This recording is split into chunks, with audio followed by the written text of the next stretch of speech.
Danny Gokey joins us on the God Rock Show right now. Welcome to the show. Hello. How many interviews start with the line, "You were on American Idol"? I'm sure you're sick of telling that story over and over again. I've told it a time or two. Yeah. Why don't we go back to before Idol? Sure. Who was Danny before he was on the TV? I drove a semi-truck and I was a worship leader at a church. Yeah, right. So you had a real job. I did. I had a real job, and there's a lot of work. I'll tell you that. What sort of doors are opened up when all of a sudden you find yourself on international television? That was a trip. I remember the day that I was on TV, the night before, I went to Cheesecake Factory for lunch. And the amount of people that had watched the show the previous night, it was person after person taking pictures with me. At that point, it was so brand new that I was just eating it up. I loved it. Yeah. And but little did I know that was going to be kind of a new set mode for a lifestyle I had. It's kind of a cool change. I mean, as a result of that, you got to sing with Lionel Richie and do some things that Yes. people would dream of. What's that like? Well, I think, so here's the dichotomy, is that I was a worship leader at the church that I was at. And so I was so submerged in Christian music and worship music that, unfortunately, I lost a little bit of touch. Because if you're leading, you're teaching songs, you're leading worship, but you're teaching the choir, you're teaching the team, you're constantly surrounding yourself with Christian music. So you kind of lose touch with music outside the world. So I had to refamiliarize myself with who these artists were and what they did and what songs they had. Yeah. The doors that opened up as a result of that, I mean, these are experiences you just can't buy and doors you can't open yourself. Where did you find yourself as a result of a show like that? I mean, it opened a lot of doors, but it also opened up a lot of pressure. And I think people don't take that side. Once you get a taste of success and then you climb that ladder, and the show was unique because it kind of brought all the success to you. It wasn't a whole lot of work. It was just make sure you sing your songs each week on a platform that puts you in front of 30 million people. But I mean, after that, the show just, when it's done, and you have to figure out what the next step is. And that was difficult to navigate. But we got through it. A lot of ups, a lot of downs. You went through some personal tragedy at that time as well, publicly. Yes. What does that do to an artist? So if people don't know my story, I lost my wife 1 month before the show. The artistry side, it opens up a new component of the heart that wants to write or speak into that, right? So that platform was really used for me to people really related with me who have been through some loss. A lot of people go through loss, right? And it's never easy, no matter what stage, no matter how old. But the show just, another element, so I'm kind of grieving publicly on a television show.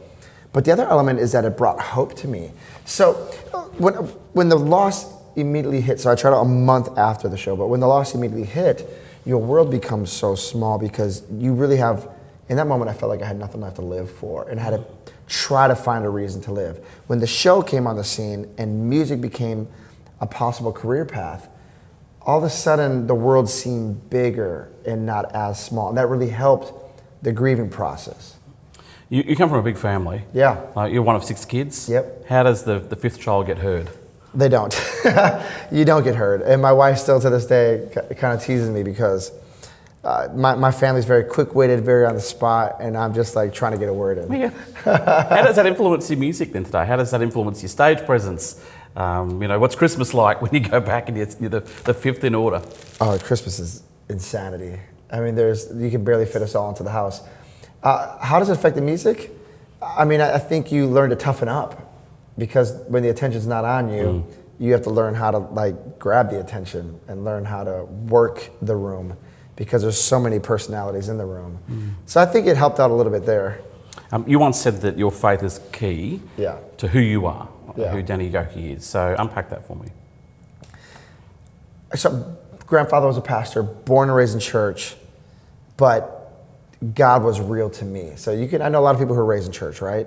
But the realness of God to me was the thing that stuck out. And so it was my relationship with God that kept me in church when my family started falling apart, when my parents' marriage fell apart, and when family started leaving the church. I remember being one point where I was the only one going to church. And that was hard because the family, all 8 of us would go to church growing up. But I mean, when God is real and you have a real friendship with someone, you don't have to be coerced into going to church. And that's the key, is relationship, not just religion, right? Tell the friends watching at home right now, how did you come to know God? Oh man.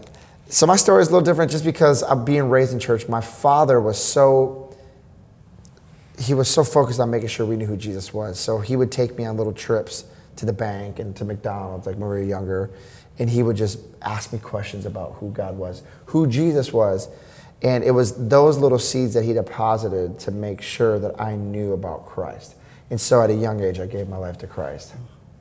Can we talk about your music for a second? Yeah. Let's talk about the impact that your music has. What's it like for an artist when you see people's life change, when you see big impact in their life from something that you may have written in your back room or... Yeah, I've seen both sides. I've seen when the music doesn't make an impact. It gets pretty lonely out there. I think, but the most rewarding thing is we do music because we want to share with others what God has put inside of us, right? And so to see people who have written me, I've got a few people who have written me who said, your song came on the radio right when I was about to take my life. Yeah, right. And this is probably, I can count maybe 10 stories that have been that way, either written or told me in person. And there's something about that when someone says that because you realize it's bigger than you. And you realize what you do is not about yourself. And it's real easy in this industry to begin to make it about yourself. How do I look? How do people perceive me? What do they think about what I'm doing? And when you hear those stories, you're like, oh, I'm just a channel that if I allow heaven to work through, will pour out blessings on a lot of people. Does that put pressure on you? Yes. Yeah. The simple answer, yes. But then at the same time, so there's a trick that I've learned. The more self-focused I become, the more difficult it becomes for me to write music and to perform. The more focused I become on the person who's going to hear the song or who's at my show, who's going to see the show, the more focused I become on them, the pressure comes off me, and the shows and the music and the performances are better. There's something that self steals, whereas when you set your mind on others and you set your goal to be a blessing to them, to bring help to them, to bring joy to them, that all of a sudden like a supernatural strength just walks right through you. What do fans stop you in the street and talk to you about the most? What's the number one thing they say to you, whether it be about your songs or stuff you've done? What do you hear the most? Besides how good looking I am, I was just thinking the same thing. You're so amazing looking, Danny. No, I think the thing that I get a lot, because people know my story, the passing of my first wife, the walking through that publicly, is that the hope they found in the music I do. And now it's even changed because I started releasing a lot of Spanish music. I'm doing a lot of Latin music into the Latin countries, and I'm getting a lot of people stop me saying, I love that Spanish song, because I do translations of my songs. Like Love God, Love People, Ama Dios y a tu vecino. I got a bunch of songs that I just translated. How would you present Jesus to people that just don't know him? They've never heard of him, or they've known him from the sidelines. What would you say to people that maybe have an interest but don't know what to do with it? So there's different ways I go about this. Like, so let's say I'm in an Uber, right? And I'm driving along and I want to bring up the gospel. I start with, oh, so you go to church? I don't know, for some reason, that line opens up a door to many people. Now, if it was just a dry, someone gave me a microphone.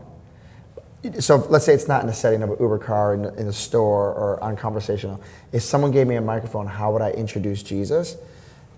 I think Paul in the Bible had the best way he began to unpack the scriptures.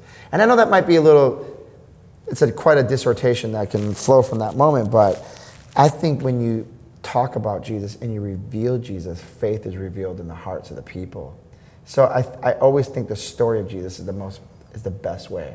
So here's a quick way to do it. I wish I had my phone here because I actually have this little thing that I was taught recently, is that there's this, you can do this picture diagram. I went to Mexico one time and I did this in Mexico in Spanish with a bunch of people I was witnessing to. But you create this diagram that God created the world, and the world fell into sin, and there was brokenness.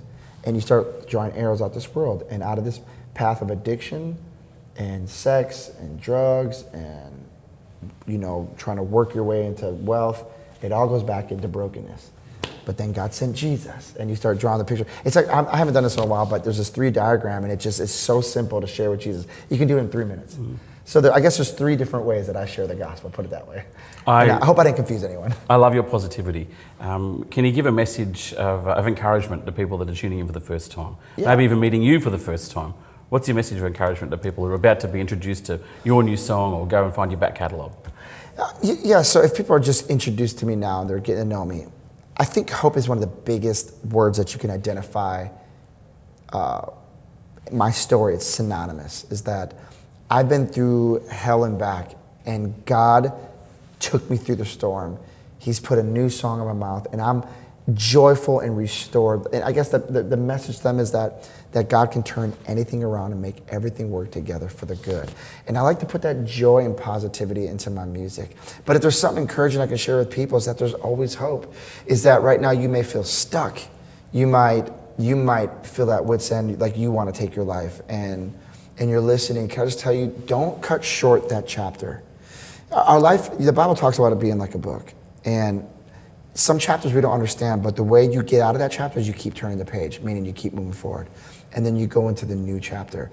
So when I lost my wife, I just wanted to end it all because I felt like I had nothing to live for. Thank God, I didn't do that. Because the chapters I'm in right now, remarriage, a music career, 4 beautiful children, and so many great things on the horizon, music ministry. I'm just saying, like, we don't see the whole picture, but God does, and He promises that the whole picture is good. And that it would work out good. Now, some of those parts are painful, but I look back at my past and there's not a sting there like there used to be. And some of you have that sting. You think about that situation, it's just so painful you want to escape it. But keep moving forward because you'll look back and say, God worked that out for my good. We're hanging out with Danny Gokey on The God Rock Show.